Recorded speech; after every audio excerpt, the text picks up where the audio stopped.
हिंसा ला जहर खवा के जब नदियम झेले है। हाँ जी। ये कहाँ चल दी सोई? कहाँ भाई? तो भोगवती गंगा में जाके वो बबरा उठलाए। वाह भाई। अब वही दिन राजा शेष नाम के बेटी, हाँ जी, जेकर नाम अहिरमती बताए। अहिर माने होते ग्वाल, अहिर माने होते ग्वाल।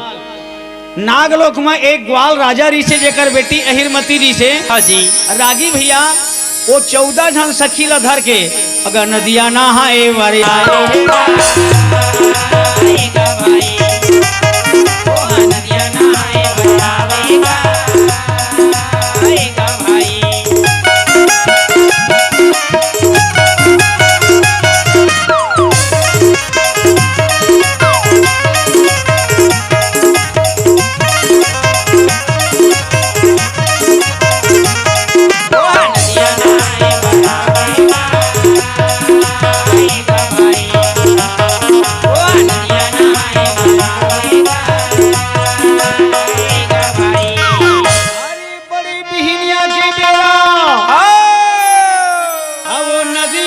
सखी मनोला देख डरी जी।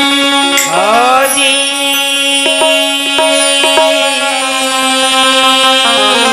एक झन सखी देख के कथियई आज घटौंदा में का उफला है वो। हाँ जी। बहती नदी के धारे अब वो मेरे थोड़ा बहुत थम जे थे तेल मेला घाट घटौंदा बना थे। हाँ भाई। ता आज नदिया घाट में का उफला है दीदी। हाँ जी। सबो झन सखी मन का तर्क करत है का भाई? ये सावन के महीना है वो। हाँ। रात भर बैरी मन मारे पानी ठठा है। ता हाथी एक बोलिया कुकुर ला कौन का है बहनी बड़े बड़े हाथी घोड़ा मन झेला है। ता हाथी है हाथी अब वो सुन मुन फूले रहेगा। हाँ जी। एक जन कहा थे कोई हाथी है तो कोई कहा थे घोड़ा है। तो एको जन सखी मन विचार के कथे नो है दीदी वो राजकुमारी जोड़ा एक है। तो सत्य का है झूठ का है। हाँ जी। अहिलमती है तो नदी में उतर गए। हाँ। और राहत बहनी का चीज है वो काबर भीमसन के कंचन काया और छाती में पहने रहा कवच तेना सूर्य नारायण के प्रकाश ले चमकत रहेगा। अरे कंचन काया मन देखा भाया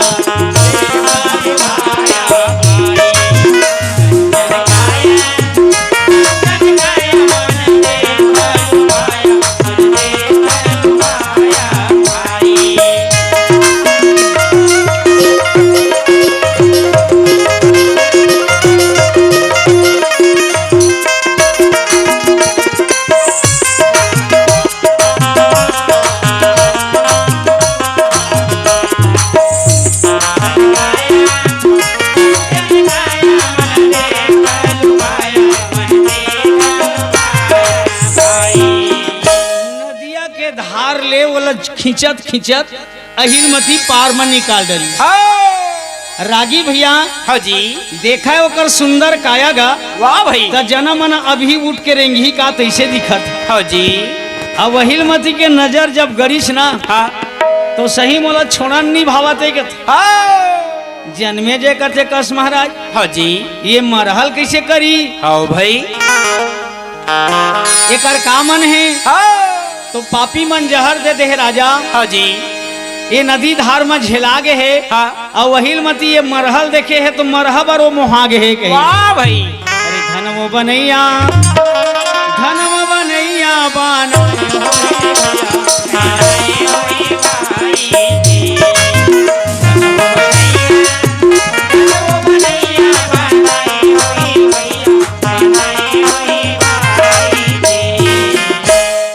नारी मन ला देखे हो भैया संसार में गा जियत पुरुष ला देख के मोहित होते पर अहिलमती एक मरे हुए लाश ला देख के मोहागे। नजर नहीं हटाते। हाँ जी। त नजर नहीं हटाते कर का मतलब होते का भाई? लगते जेकर भाग में लिखा गे है तो कर्म के रेखा नहीं कटाते। हाँ जी। अब मरहल देखा थे अहिलमती के नजर नहीं हटातेगा। भाई नजर नहीं हटाते। वारी मोरी पानी की मैना चारे दिन ही डोला रहना। वारी मोरी पानी की मैना चारे दिन ही डोला रहना। राम भजन में मिल ही जाना तै गाले हरी ना।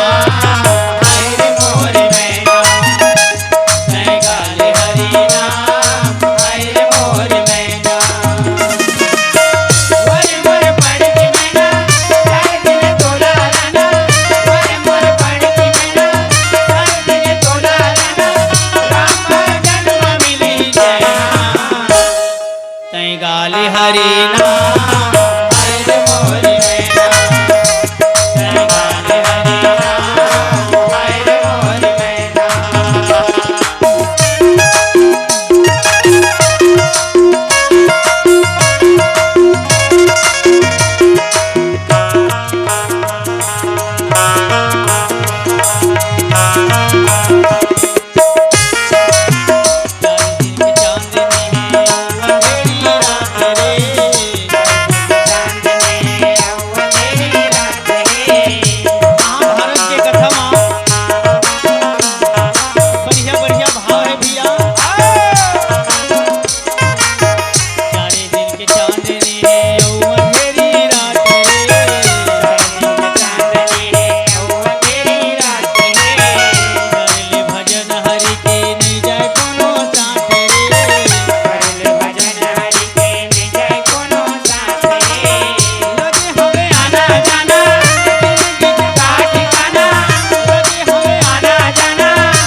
गाले हरि नाम हरे मोरी मैना तय गाले हरि नाम हरे मोरी मैना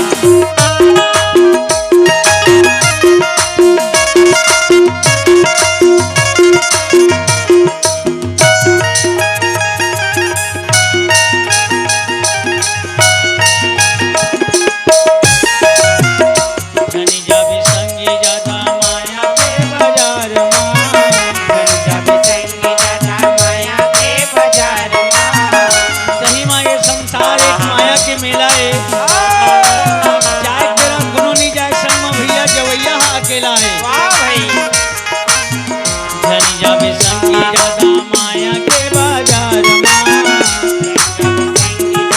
माया के बाजार डोंगा खड़े है तुर बीच मजेदार आज ही पूरा पानी आज ही दिन गाने आज ही पूरा पानी आज ही दिन गाने राम भजन में मिली जैना तय गाले हरि नाम हरे मोरी मैना तय गाले हरि नाम हरे मोरी मैना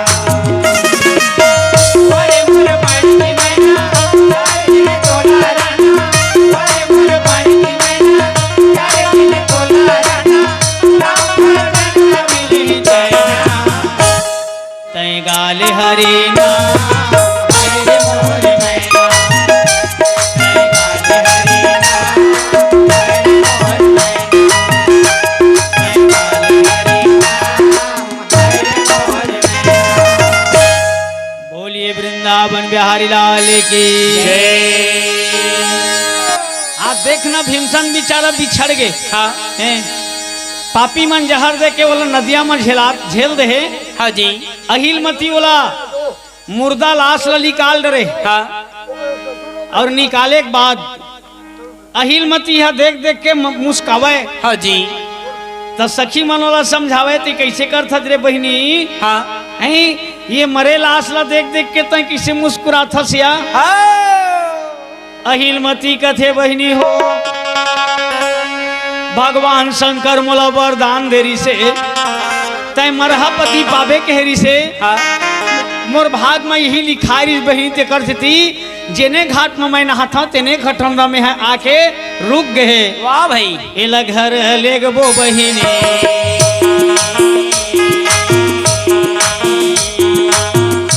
आई एला कैसे करबे घर लेके बैठे हैं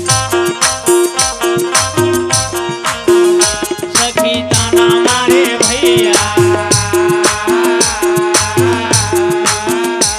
मरहला लेके का बहिनी मरहला लेके का बहिनी अरे मरे हुए लाश ला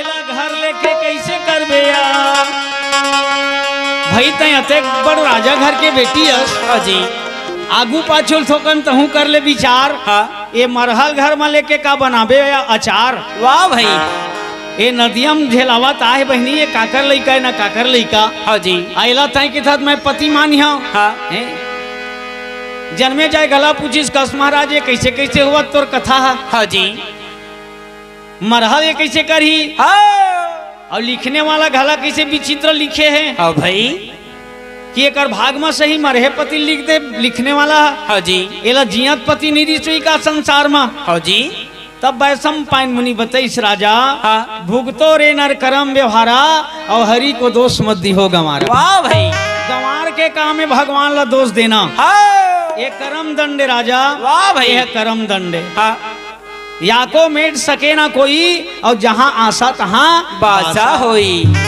जानता सहिल मती है लइकापन में का करे तेला का भाई यह लइकापन से भगवान शंकर के मंदिर में रोज पूजा पाठ करे जाए हाँ जी जे दिन 12 महीना 13 पुण्य पूर्ण होना रिस ना हाँ वो दिन यहाँ 4 बजे मुंधरहा उठ गए वाह भाई और 4 बजे अगर सबो सखीला अरे भाई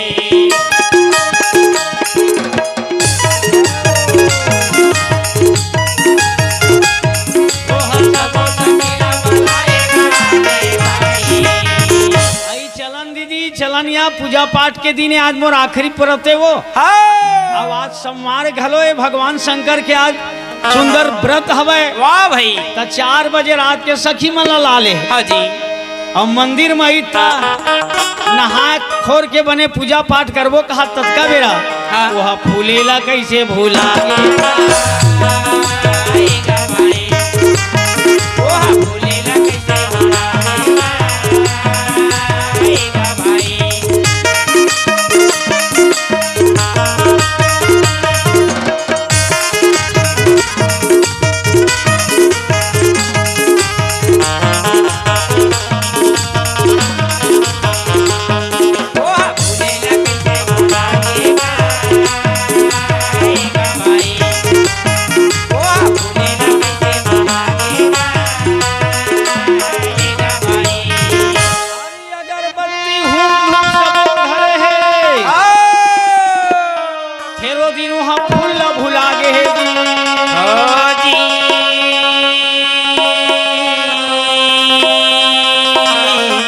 सखी मन लगते थे बहिनी हाँ अरे मैं तो फूल नहीं ला पाए वो हाँ जी अब भगवान शंकर के पूजा पाठ में फूल होना जरूरी है हाँ तब फूल होना जरूरी है हाँ जी तो कभी कभी जीवन में भूल होना भी तो जरूरी है वाह भाई चल आदमी नहीं भुलावा के है पर तो बातें नहीं है हाँ जी का हुई बहनी आज इसने पूजा कर ले बहुत नहीं बनी बिना फूल के हाँ भाई अहिलमती कथे बहनी आज मोर आखिरी पूजा है वो वाह भाई वाह वाह वाह तते तो 4 बजे मुंधरहा बलाक लाले कौन जाही दई फूलबर अथे रात के हाँ जी त एक जन सखी का कहिस का भाई ऐसे कर बहनी का भाई मैं हना कल अब्बड़कन फूल तोड़ के लाए रहे हैं हाँ चढ़ावत ले चढ़ाए हाँ हाँ जी ता कोनो दिन काम है कि कोलो हम लुकाए हों वाह भाई यहू पर बुधनी न होकर बात में आगे हाँ वो बिहान दिन के टोरे फूल लाई है लादी हाँ जी अब बने कहा था बहनी की केवल महादेव चढ़ा दी वाह भाई तो जैसने पूजा करी तैसने भगवान शंकर खड़ा बोला बता दी हाँ जी ए कन्या तुमने पति की खोज करते हुए मेरे लिए समर्पण करती हो और बासी फूल चढ़ा करके भगवान शंकर का अपमान किया वाह भाई तो जाओ तुम्हें मरा हुआ पति ही मिलेगा वाह भाई ये भगवान शंकर उसने वरदान दे दे हाँ जी जन्मे जय कथे यहू भगवान शंकर करह वरदान दे है हाँ जी और मरहा भीमसन ला ओकरे से दिवकर घटोनम लान दे है वाह भाई अब ये कैसे करी बतावत हाँ जी अहिलमती हा कथे भोला हाँ मैं लइकापन में गलती करे हूँ हाँ मरहा पतिल देहत मोलत बने लगा तोला वाह भाई और तोड़ दिए वरदान ला मैं छोड़ा नहीं महाराज हाँ जी कहीं हो जाए जेला मैं मन से पति मान गए हो ना हाँ तो एकरे से वो पूजा करके मैं तरिहा हाँ अब तय आके कोनो जिंदा नहीं कर बेला ना कि ही मैं तोरे मंदिर में मरी हूँ वाह भाई वो संकल्प कर दी हाँ जी एला कथे समर्पण हाँ इहिल कथे संकल्प हाँ जो कुछ भी भगवान हा भाग में लिख दे है हाँ कहा थे कर मैं सेवा पूजा करी हूँ हाँ जी। और अगर उठ के नहीं रेंगी मोर संग में ना हाँ। तो देख लेबे मैं तोरे मंदिर में मरी हूँ कही। वाह भाई। तो हमरो तोर जीवन में ना ऐसने संकल्प की कमी। हाँ जी। हमन भगवान ले दे भोग लगाथन नहीं लगाथन भाई। अब भगवान हा खाइच नहीं रहा है, हमन उठ के वाला बिहान दिन लेके वह तरिया में ठंडा घला कर देता। हाँ जी। अरे संकल्प करना हाँ तोर कर कहीं भगवान ला खिलाए के मंत्र हुई, शक्ति हुई और सच्चा भक्ति हुई ना। हाँ जी। तो भगवान ला आना पड़ी हाँ। और तोर लगाए भोग ला खाना पड़ी। जैसे सौरीन के घर जात के भिलनी है। हाँ जी। सौरीन के घर में एक घर आम आयरी से वाह भाई। और सौरीन डोकरी जुठार के देवे तेनोल भोग लवहा आयरी से। तो सौरीन के तरह देखा था आज भगत मन भगवान ला बुलावे नहीं। हाँ जी। सौरीन के तरह मया करके कोनो भगवान ला बुलावे नहीं। हाँ। ते कैसे कैसे खवाथत भगवान ओकरे से तोड़ दे भात ला खावे नहीं। बोलिए वृंदावन बिहारी लाल की जय। आई लगे है समाधि भोला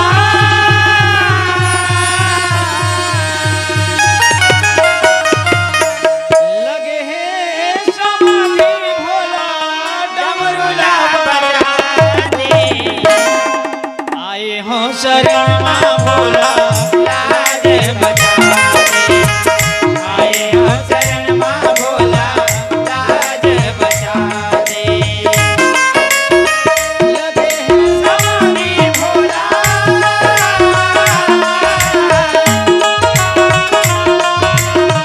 लगे समाधि भोला डमरुला बजा दे। आए हो शरण मां भोला लाज बजा दे। आए हो शरण मां भोला लाज बजा दे।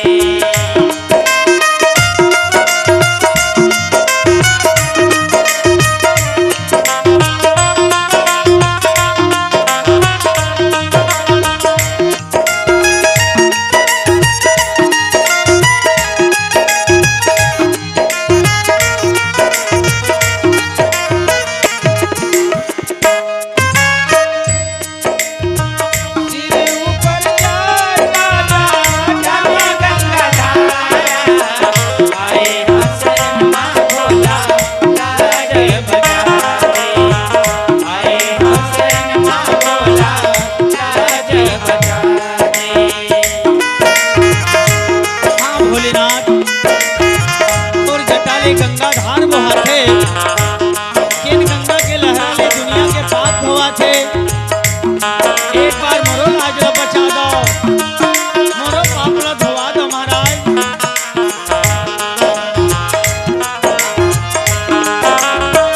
गले माथो है गोरे गर्भ के माला आए हो शरण मां भोला लाज बजा दे। आए हो शरण मां भोला लाज बजा दे। अजब है भगवान शंकर की महिमा। जहर ला तो अपन पी के बचा लेते और अपन भगत ला नहीं मरन दे भैया, वो मरत ला घला बचा लेते। तापर कृपा राम के होई, तापर कृपा करे सब कोई। लगे है समाधि भोला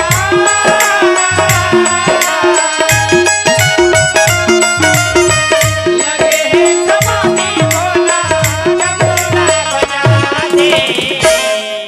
आए हो शरण मां भोला लाज बजा दे। आए हो शरण मां भोला लाज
की।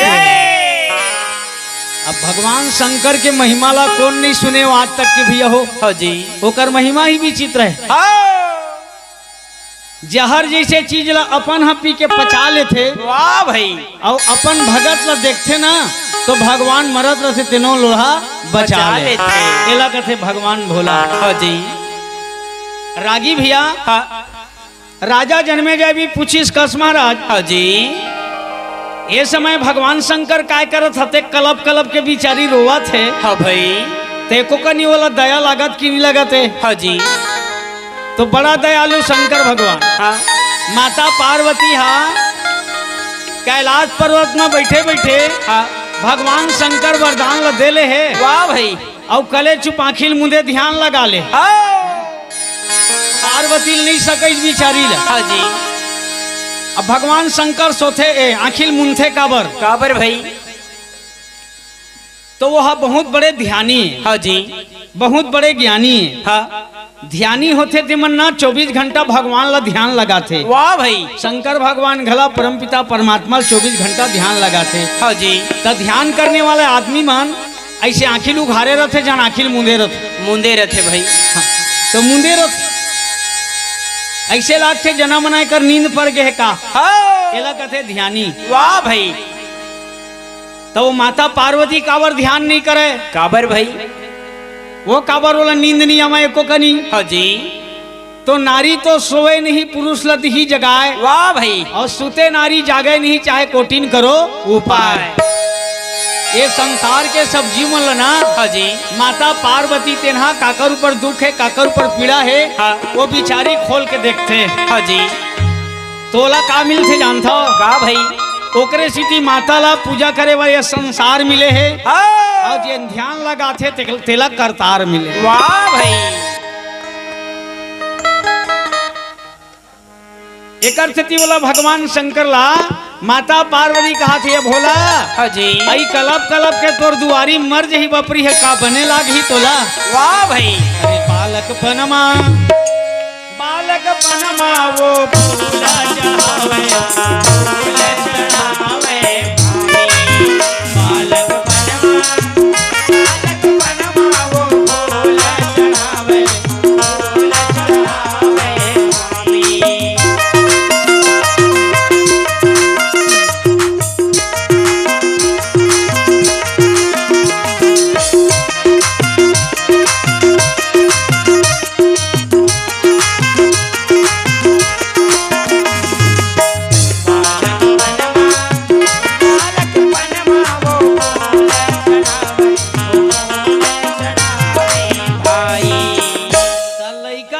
फूल चढ़ावत पूजा करत एक धा करे हवे महाराज बहुत जानत हो गलती। हाँ जी। लेकिन 3 लोग में हवे तोर चलती महाराज। वाह भाई। वो पटक पटक के तोर दुआरी मोदे माथल पटक पटक के रोवत है। हाँ जी। अमर ही तो ये पाप है तू ही चला पर ही की। वाह भाई। और तोर ऊपर विश्वास का डरे। हाँ जी। तोर ऊपर वह प्रेम का डरे। हाँ। हमन नेम भरला जानथन। हाँ। प्रेम ला नहीं जाना। हाँ जी। तेकर से आई जावा जावा वो भोला जल जीवा जावा भोला। जावा महादेव जावा जावा भोला जल्दी गा जावा भाई। माता भवानी बोलना लागे भैया।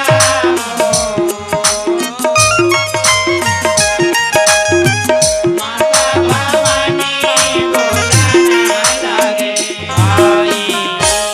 माता मन काबर बहुत मला संसार के प्रति प्यार है दुलार है। हाँ। ओकरे सिद्धि वो मला ममता मई माता के थे। वाह भाई। दया लागी बिचारी ला भगवान शंकर लगा थे भोला। हाँ जी। अरे आखिर मुंदे मुंदे ऊंघावा थस और माथल पटक पटक के तोर मंदिर मरोवा थे। वाह भाई। का असने भक्ति बने लाग थे तोला। ऐ जावन हो लइकापन में गलती करी डरी। हाँ जी। लइकापन के भूल ना भूल नहीं कहा हो। हाँ। क्षमा कर दो बिचारी ला। हाँ। वो हम मान ले ते कहे तेकर मुताबिक वो मरहल पति मान ले। हाँ जी। और तोर दुआरी में झिकत घला लान ले। वाह भाई। तोर करे ना अमृत घला है हाँ जी तो जहर जे बनाते ते कर अमृत घला है। वाह भाई तो जिस जहर ला पी के पचा ले था हाँ। अब अपन भगत ला ना तुमन अमृत दे के भी पचा ले था। वाह भाई वाह मेरा झनकर महादेव हाँ जी। अरे जा करके बोला दो बूंद अमृत ला पिया दो। वाह भाई वाह वाह वाह वाह शंकर भगवान ला वदे आना पड़ी हाँ और वहीलमती के हठ ला देख करके ना बोला दो बूंद अमृत दे के जी आना पड़ी। वाह भाई अहिलमती कहते अहिलमती हाँ जी लो तूने हमारा ध्यान किया, बासी फूल चढ़ाने के कारण हमने तुम्हें श्राप दिया था। हाँ जी तुमने अपने मरे हुए पति पर इतने श्रद्धा है तुम्हें तो संसार के जीते हुए प्राणी पर तुम्हारे कितना दया नहीं होगा, वाह भाई वाह कितने ममता नहीं होगा। जाओ पुत्री हम इसे जिंदा करते हैं क्योंकि भगवान शंकर दुगुन अमृत पिया दी। हाँ जी वो जिंदा हो गए रागी, वाह वो भाई जिंदा हो गए। वाह वाह वाह बोलो वृंदावन बिहारी लाल की जय। अरे श्याम सुखदाई मोरे हल धर के भाई का भजना बिना मेरा नहीं हो भैया का भजना बिना मेरा नहीं हो श्याम सुखदाई मोरे हल धर के भाई का भजना बिना मेरा नहीं हो भैया का भजना बिना मेरा नहीं हो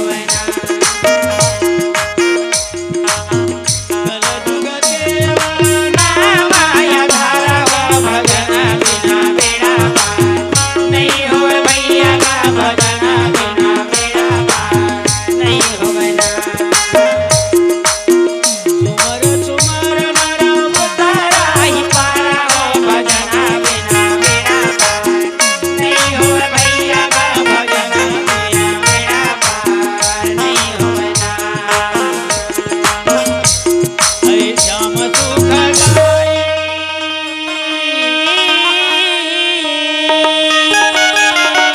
मोरे हल धर के भाई का भजना बिना मेरा नहीं हो भैया का भजना बिना मेरा नहीं हो